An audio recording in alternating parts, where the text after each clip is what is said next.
쌀 때 사서 비쌀 때 판다. 부동산 시장은 이렇게 움직이지 않기 때문이에요. 이런 식으로 움직이죠.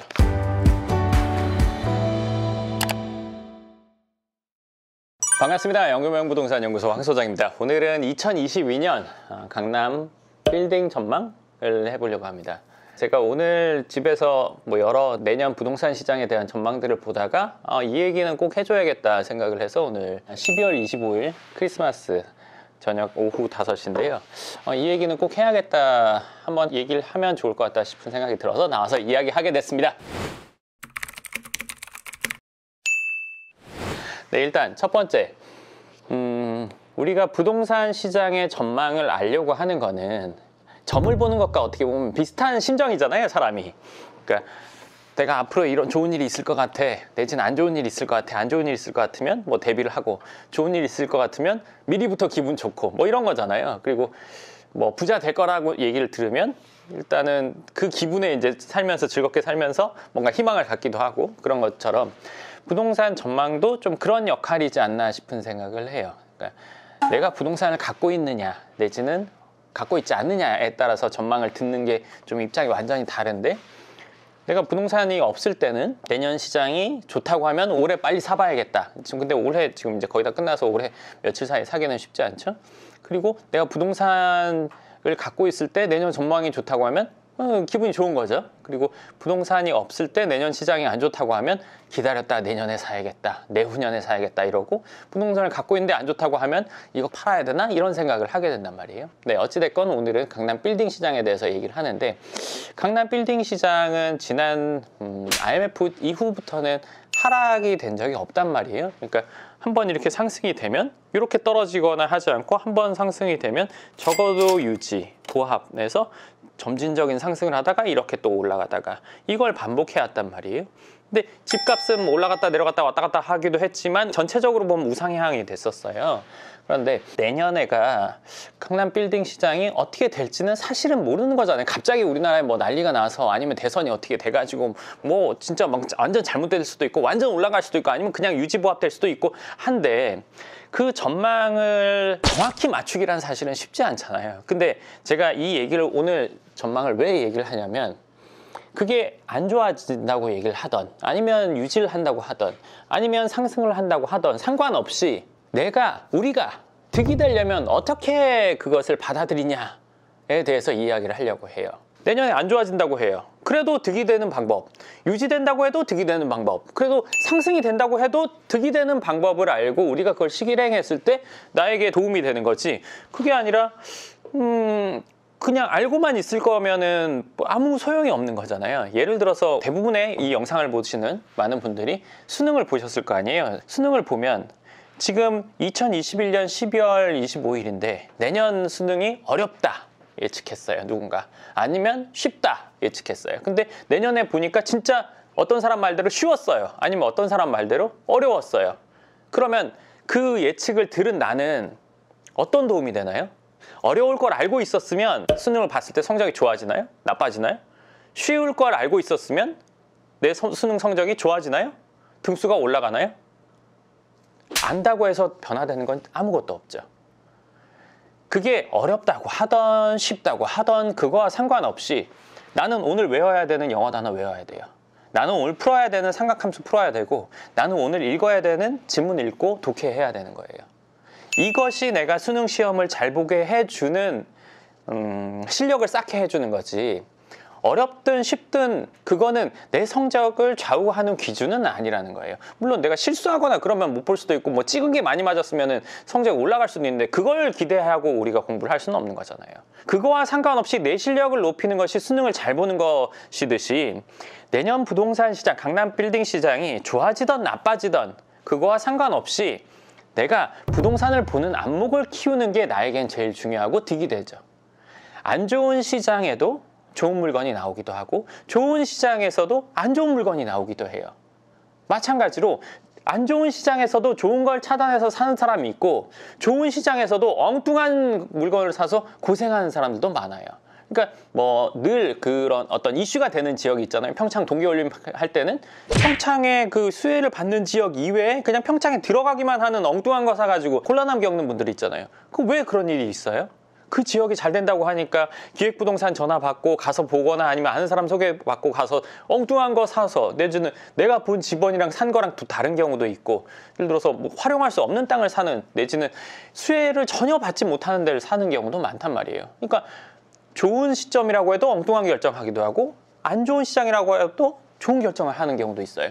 안 좋은 시점이라고 한다면 뭐 IMF 때 98년 뭐 이 시점에 안 좋은 시점에 건물 샀던 분들 지금 그 건물 갖고 있으면 몇 배 됐을까요? 그냥 몇십 %가 아니라 몇 배죠? 적어도 대여섯 배 이상 됐단 말이에요. 그럼 그때 누군가 살 수 있는 안목을 갖고 있었던 그 사람, 우리는 근데 누구나 다 이런 생각한단 말이에요.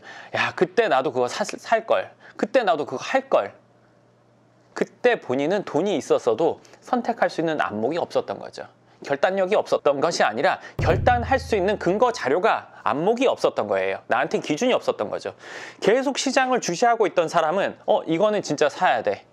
할 수 있는 기준과 안목을 가지고 결단을 할 수 있는데, 그렇지 않고 돈만 있으면 그거는 할 수가 없어요. 누가 진짜 옆에서 사라고 했지만 안 산 사람이 대부분일 거란 말이에요.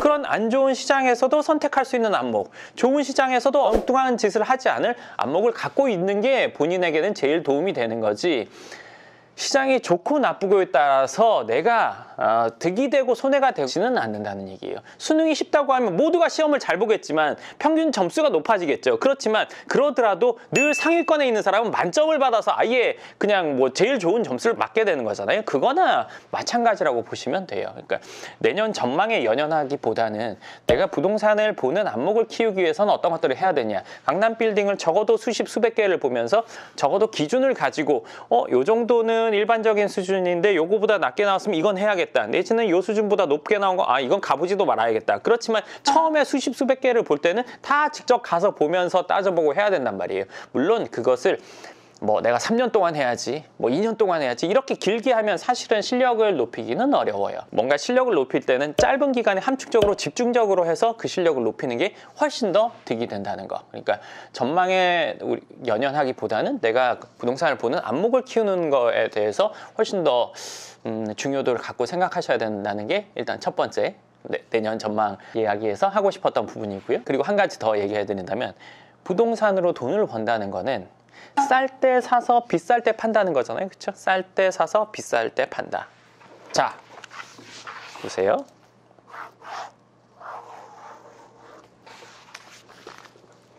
쌀 때 사서 비쌀 때 판다. 그렇죠? 이만큼의 차익을 얻는다. 이게 부동산으로 차익을 얻는 방법이죠.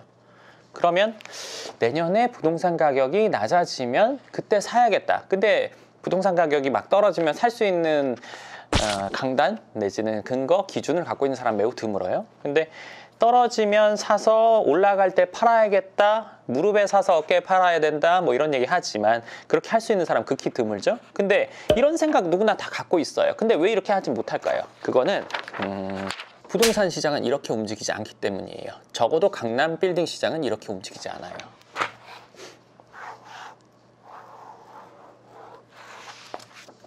이런 식으로 움직이죠. 과거의 최고점보다 지금의 최저점이 더 높은 형태가 돼요. 기다렸다 사면 더 싸게 사는 게 아니라 기다렸다 사려고 하니까 나는 살 수 없는 상태. 기다렸다가 사려고 하니까 50억짜리 내가 저거 마음에 안 들었는데 그 50억짜리가 70억이 돼 있어요.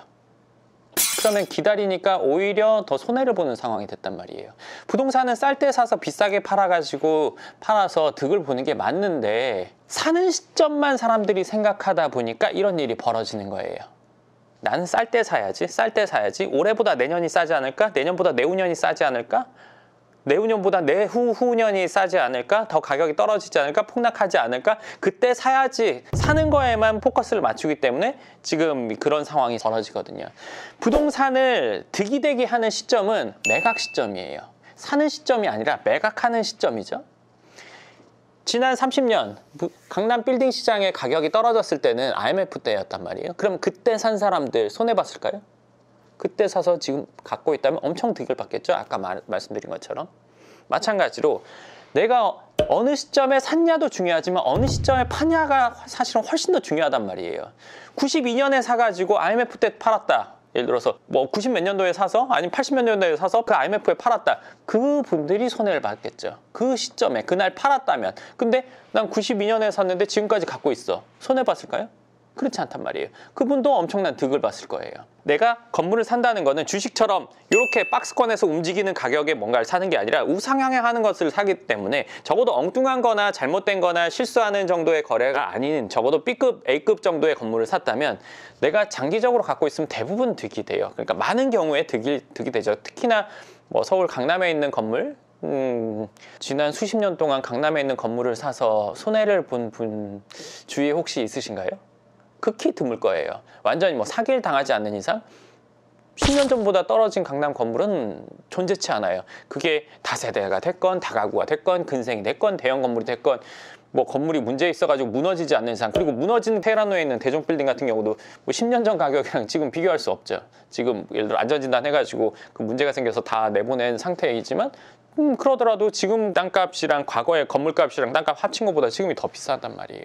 그렇기 때문에 내가 사는 시점만 생각하지 마시고 내가 이거를 몇 년 정도는 갖고 있을 테니까 그 기간 동안 가격이 어떻게 될까지 생각을 해보시는 게 좋을 것 같아요. 단순히 쌀 때 사겠다 이 개념에서 좀 더 확장해서 나는 이걸 사면 몇 년은 갖고 있겠다. 그렇다면 그 시장에 움직이더라도 적어도 물가 상승률보다는 어느 정도는 득이 될 거니까 내가 이걸 하는 게 맞다. 내지는 난 그렇게 갖고 있을 생각이 아니고 1년만 갖고 있다 매각하겠다. 그런 분들은 처음에 말한 것처럼 이거 낮을 때 사야 돼, 낮을 때 사야 돼 이 생각이 맞기는 하지만 건물을 1년 정도의 투자 상품으로 보는 분들은 극히 드물 거예요. 그렇기 때문에 사는 시점뿐만 아니라 매각하는 시점에 대해서도 한번 충분히 생각해 보시는 것이 좋을 거라고 생각합니다.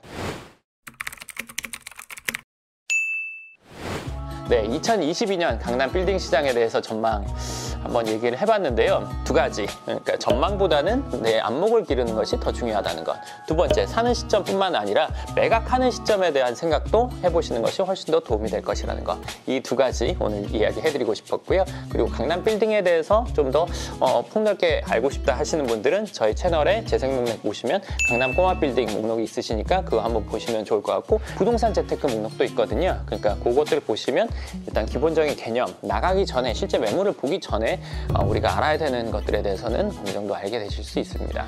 그리고 또 하나, 뭐 최근에 제가 뭐 100억 미만 빌딩들에 대해서 다니면서 얘기해 드렸던 것들을 보시면 현장을 어느 정도 간접으로라도 체험할 수 있는 시간이 되실 겁니다. 네, 그러면 2022년 강남 빌딩 전망에 대해서는 오늘 여기까지 이야기하도록 하겠습니다.